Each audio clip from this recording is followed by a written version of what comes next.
2020년 9월 24일 일본 도쿄의 한 아파트에서 혼자 살고 있었던 35살 여성 토미츠카 사오리. 24일 그날은요, 이 사오리의 몸이 너무 좋지 않았습니다. 그래서 회사를 하루 쉬고 병원에 가서 진찰을 받고 돌아온 날이었어요. 몸이 으슬으슬하니 컨디션이 너무 안 좋은 상태로 집으로 다시 돌아와 축 처진 상태로 침대에 누워 살짝 잠이 들었는데 시간이 얼마나 지났을까요? 이상한 느낌에 눈을 싹 떴는데 눈 앞에 누가 서 있어. 꿈인가? 분명 나 혼자 사는 집인데 이 남자 누구야? 이성을 차린 사오리는 너무 놀래 바로 소리 팩 질렀습니다. 그런데 갑작스러운 이런 사오리의 행동에 이 범인도 당황을 한 거예요. 그 순간 야, 조용히 안 해? 하면서 욕을 막 하더니 너 내 얼굴도 봤겠다. 조용히 하라고 해도 말도 안 듣고 야, 너 그냥 죽어야겠다. 이 낯선 남자는 그대로 사오리를 강간한 후에 목을 졸라 죽여버립니다. 모두 짧은 순간 일어난 일이었어요. 그렇다면 혼자 살고 있던 사오리의 집에 쳐들어온 이 남자는 누구인 걸까? 그 남자는 당시 29살이었던 사토 요시히토라는 남자였습니다. 그렇다면 이 사토라는 남자는 어떻게 이 사오리의 집에 들어온 걸까요? 이 사토는요, 사오리 양과 전혀 일면식이 없는 사이였어요. 그런 사람이 이 집에 어떻게 들어왔냐? 당당하게 현관문을 열고 들어왔습니다. 열쇠로 몰래 문을 따고? 아니요. 진짜 그냥 당당하게 현관문을 딱 열고 들어온 거예요. 어떻게 이게 가능했을까? 사실 이 사오리 양이요, 안 좋은 습관이 하나 있었어요. 문을 안 잠가. 뭔 일 있겠나 싶어서 이날도 그냥 현관문을 열어놓고 안 잠가 놓고 들어가서 잠이 들었던 거예요.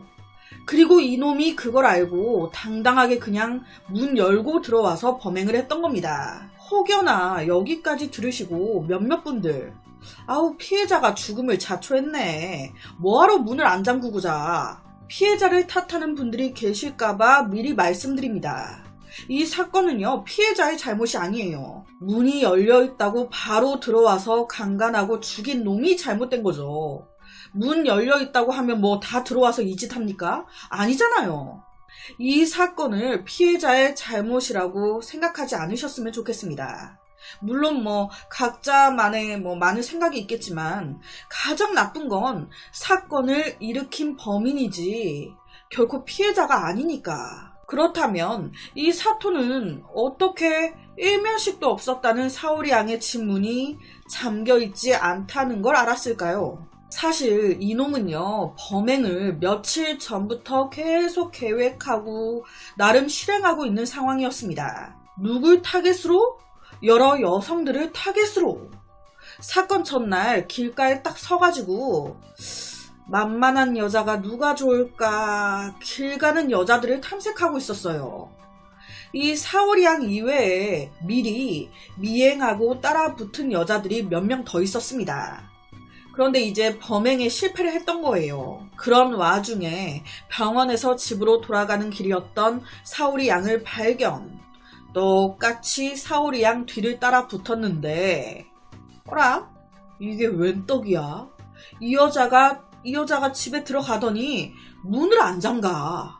아, 그래, 오늘 이 집이다 해서 들어가서 이 짓거리를 했던 겁니다. 여기서 더 충격적인 건요, 이놈 이 사오리 양의 집에서 600m 밖에 떨어져 있지 않은 되게 가까운 곳에 살고 있었다는 거예요. 여튼 이 사토는 그렇게 문이 열려있는 사오리 양의 집에 들어가서 그녀를 강간하고 죽였습니다. 그런데 그의 잔인함은 여기서 끝나지 않아요. 시신을 어떻게 유기하지?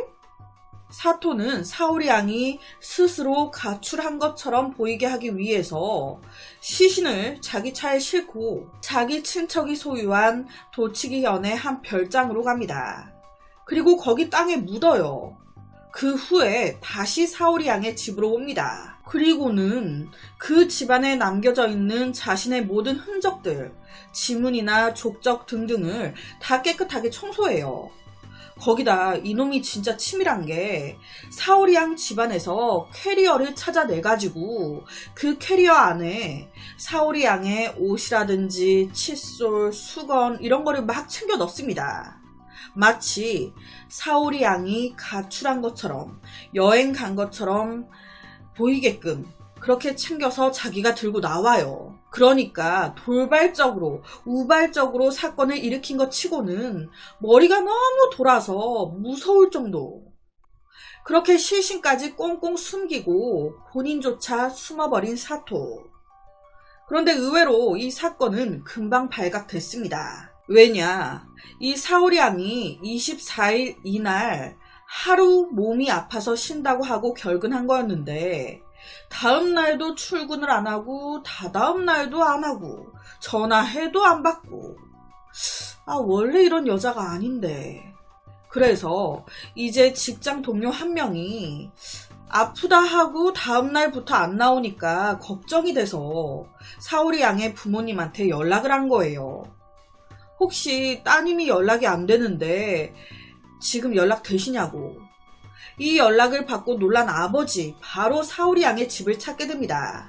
하지만 거기 있을 리 없죠. 이런 딸이 아닌데. 아버지는 바로 경찰에 신고를 합니다. 조사에 들어간 경찰이 제일 먼저 한 건 바로 아파트와 그 근처 CCTV 확인. 여기서 바로 걸렸어요. 사토가 사오리 양이나 다른 여성들을 몰래 미행하고 있는 그 미행하는 모습이 CCTV에 떡하니. 그렇게 사토는 사건 발생 2개월 정도 지났을 때 12월 5일 긴급 체포가 됩니다. 이놈이요, 진짜 뻔뻔한 게요. 경찰이 딱 체포하려고 하니까 아무것도 모른다는 척, 아무것도 모르는 척 표정을 막 지으면서 날 왜요? 날 왜 잡아가요? 네가 죽였으니까 잡아가지 왜 잡아가겠니? CCTV에 버젓이 사오리 양을 미행하고 사오리 양 집 현관문을 버젓이 열고 들어가는데 이거 뭐 어떻게 발뺌합니까? 얼마 안 가 바로 자백. 친척 별장 근처에 시신을 묻었다. 조사를 받으면서 사토는요, 피해 여성과는 전혀 모르는 사이예요. 그냥 집 문이 열려 있길래 금품 좀 훔치려고 들어간 거였는데 갑자기 그 여자가 날 보더니 소리를 막 엄청 지르는 거예요. 내가 조용히 하면 살려주겠다고까지 했는데 계속 소리 지르면서 저항하길래 저도 너무 놀래서 어쩌다 보니까 죽이게 됐습니다. 라고 진술했습니다. 그러니까 돈을 훔치려고 들어간 거였다? 돈이 목적이었다? 그렇다면 이 사토, 도박을 해서 도박 빚이 있었다거나 밥 사 먹을 돈도 없어 굶고 있었다거나 뭔가 좀 돈에 어려움을 겪고 있었던 걸까요? 그런데 그렇게 생각하기에도 좀 이상했던 게 이 사토 집이요, 어려운 집안이 아니었습니다. 그가 어렸을 때 부모님이 이혼을 하시긴 했어요. 그러면서 어머니와 단 둘이 살게 됐는데 이 어머니 쪽의 가족들이 다 부자였습니다. 외갓집이 여러 회사를 운영하는 자산가로 별장이나 부동산도 몇 채 소유하고 있는 엄청 부유했어요. 시신을 묻었던 그 별장이 이제 그 외가 쪽 친척의 별장. 어릴 때 이 사토 또한 어머니와 함께 이 사촌 별장에 자주 놀러 오곤 했었다고. 어머니와 친정의 관계는 불분명하지만 어머니가 막 친정으로부터 금전적인 지원을 받은 건 아니었어요. 친정과 사이가 좋지 않아서인지 아니면 어머니가 의지할 수 없다고 생각했는지는 모르겠지만, 하지만 앞서 그랬잖아요. 사토 또한 어머니와 함께 이 사촌 별장에 자주 놀러 오곤 했었다고. 이걸 봤을 때 친정, 사촌들과 사이가 안 좋았다면 아이를 데리고 별장에 갔었겠나 라는 생각도 듭니다. 아무래도 한번 이혼하고 좀 이런 자기의 처지가 가족들에게 혹은 부모에게 또 미안해서 돈까지 도와달라고 말하기가 좀 힘든 게 아니었을까? 뭐 개인적인 제 생각인데 좀 그랬던 거 아니었을까 싶어요. 여튼 어머니는 보육교사로 일하면서 홀로 사토를 키웠습니다. 이는 절대 쉽지 않아요. 동창들이 말하는 초등학생 때 사토는 말도 없고 대체적으로 어둡고 조용했다고. 그렇게 어른이 된 사토는 비교적 이른 나이에 짝을 만나 결혼합니다. 그래서 자녀까지 낳아요. 하지만 결론은 이혼. 아이의 친권은 아내에게 넘어가고 사토는 어머니의 품으로 다시 돌아가게 되는데 그 후에 그는요, 놀랍게도 2013년 복지 전문 학교를 졸업, 보육교사 일을 시작합니다. 학교에서 돌봄과 보육을 배우면서 요양시설에서 약 5년 동안 근무했었대요. 체포될 당시에는 보육교사. 그런 사람이 돈이 필요하다면서 그냥 들어가서 사람 죽이고 유기했다고. 그렇게 살다가 사건 1년 전 어머니와 사토는 지은 지 50년 정도 된 아파트로 이사를 오게 됩니다. 여기가요, 진짜 방음이 최악이었대요.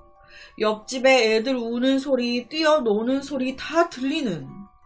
그래서 이때 오히려 이 이웃이 사토한테 미안하다고 죄송하다고 막 사과하고 했었다는데, 그럴 때마다 이 사토는요, 씩 웃으면서 괜찮다고, 아이 애들이 다 그렇죠 뭐 라고 말을 했었다는 거예요. 이웃들이 말하는 사토의 평판은요, 너무 좋았습니다. 그렇다 보니 이 사건이 벌어지고 이웃들이 꽤나 충격을 먹었었다고 하더라고요. 참 이놈이 사이코패스라고 생각이 되는 게, 사토는요, 무고한 여자를 자기 두 손으로 목을 졸라 죽였어요. 시신을 땅에 묻기까지 하고. 그런데 그 후에 아무렇지도 않은 얼굴로 웃으면서 친구의 결혼식에 참석합니다. 여기까지는 그나마 양반이에요. 한번 범행을 저질러서 스타트를 끊어버렸잖아요. 이게 걷잡을 수가 없어. 그래서 이놈이 또 범죄를 저질러요. 길 가던 초등학생한테. 그러니까 이놈이 여성, 그리고 어린아이, 만만한 자기가 뭐 어떻게 해볼 만한 사람들만 골라가지고 이 미친 짓을 했던 거예요. 진짜 비열하죠. 덩치 크고 힘으로 안 될 것 같은 남자들이 쓱 지나가면 눈 딱 깔고 조용히 있고, 아우 진짜 죽여버리고 싶어요 진짜. 2022년 3월 이놈의 재판이 시작됐습니다. 앞서 말씀드린 모든 범행에 대해 사토는 네 맞아요 제가 했습니다 라면서 모두 인정했어요. 여기서 한 가지 또 이놈이 열받게 한 게 범행 동기예요.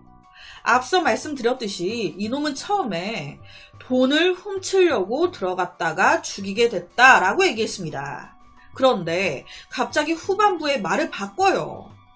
사실 성적 욕구를 억제할 수가 없어서 강간하고 싶어서 들어간 거예요 라고.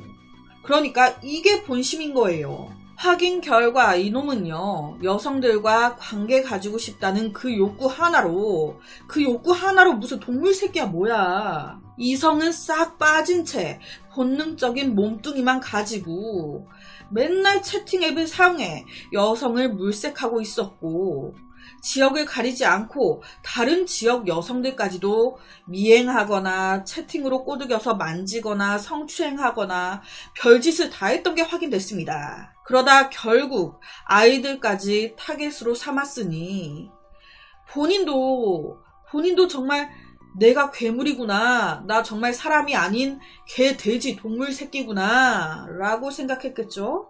이놈은요, 재판에서 피해자에게 너무 미안합니다. 정말 반성하고 있습니다. 교도소에는 성범죄 갱생 프로그램이 있다고 들었습니다. 거기 꼭 참여해서 이런 욕구를 통제, 제어하는 법을 배우고 싶습니다. 고치고 싶어요. 라고도 말했다는데 이 말 진심인 걸까요? 혹시 감형 받으려고 반성하는 척 생쇼하고 있는 거 아닐까? 중요한 건 지가 뭘 갱생을 하든 배우든 고치든 이 사오리 양의 목숨을 앗아간 건 틀림없다는 겁니다. 가장 사랑하는 딸을 잃은 사오리 양의 아버지는 피고는 인간의 가죽을 쓴 악마다. 재판원들이 우리 딸을 자신의 딸이라고 생각하고 판결을 내려줬으면 한다 라고 재판장에서 호소를 하셨다고 하는데, 재판부는 사토에게 무기징역을 선고했습니다. 재판부는 피고는 잔인하고 제멋대로다. 참작의 여지는 전혀 없다. 침입한 생면부지 남자에게 목숨까지 빼앗기고 이 여성이 범행 당시 느꼈을 공포, 억울함은 가히 상상할 수도 없다. 단 사토가 사형이 아닌 무기징역이 된 건 기소 내용을 인정하고 있다는 점이나 유족에 대한 피해 변상을 준비하고 있기 때문에 그나마 무기징역에 그친 것이다 라고 했다는데, 여기서 유족에 대한 피해 변상? 이 피해 변상금? 이런 돈이 한 푼, 두 푼 주는 게 아니잖아요. 고액의 돈이 왔다 갔다 하게 되는데, 앞서 말씀드렸지만 이 엄마 보육교사 하면서 자기 집에 금전 도움 안 받고 살았다면서 무슨 돈으로? 알고 보니까 딱 이때 이제 친정이 나서 준 거예요.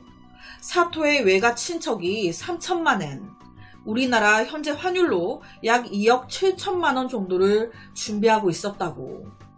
그런데 지금 소중한 딸을 잃었는데 2억? 20억? 200억인들 될까요? 내 딸을 다시 살려내야 그나마 화가 누그러지지. 이런 사토 측의 행동에 당연히 피해자의 가족 측은 돈 그딴 거 필요 없다. 우리도 먹고 살 만큼 있다. 내 딸을 돌려내라. 그딴 더러운 돈 안 받는다. 거부하고 있다는데, 더 웃긴 건요, 이놈 무기징역 딱 선고되니까 바로 항소해요. 아니 잘못했다며, 반성하고 있다며, 피해자한테 미안하다고 죗값 받겠다고 해놓고 무기징역 때리니까 아니 왜 무기징역이에요? 더 약하게 해줘요 라고 하면서 바로 항소. 지금은 무기징역이어도 30년 이상은 복역해야 하고 가석방의 절차도 간단하지 않다고 하지만, 사토는 평생 가석방이 거부되면서 평생 그 깜빵에서 평생 반성과 속죄의 나날을 보냈으면 합니다. 이런 사건은요, 일본에서만 있는 사건이 아니에요. 우리나라도 열려있는 창문 혹은 열려있는 현관문으로 괴한이 침입해 강간 살인사건까지 나는 경우가 굉장히 많습니다. 현재 진행형이에요. 우리나라에서도 계속 일어나고 있습니다. 제가 이제 기사들을 검색하고 찾다 보니까 이런 것도 있더라고요. 범죄 예방 창문 잠금 장치, 그리고 여성 자취생 문 열림 센서 큰 소리 경보기 방법용. 창문이나 현관문이 열리면 엄청 크게 센서가 울리고 창문도 좀 더 단단하게 고정된다고. 우리 몸은 우리가 지켜야 되는 거니까. 혼자 사시는 분들 이런 거 괜찮을 것 같아요. 창문, 현관문 이외 화장실이나 베란다, 작은 창문들까지 잠그는 거 꼭 잊지 말으셨으면 좋겠습니다. 그래서 오늘은 일본에서 일어난 너무 충격적인 한 살인사건을 가지고 왔습니다.